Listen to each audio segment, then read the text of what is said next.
What we're looking at is two different types of carbide, and this what makes winter equipment unique. This is called tungsten carbide. This is a material, it is a compressed material, it's tungsten and it's nickel and other elements. This essentially is about as hard as diamond. It really, really lasts. Now, the good part is it's really hard. The bad part is it's really hard. Glass. Can you imagine trying to sharpen glass? It doesn't work.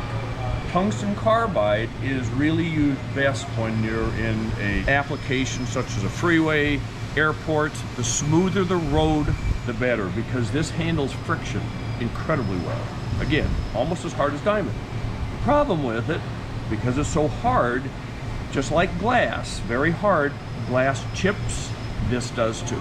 So if you take this on a rough road, railroad tracks, it will knock it out.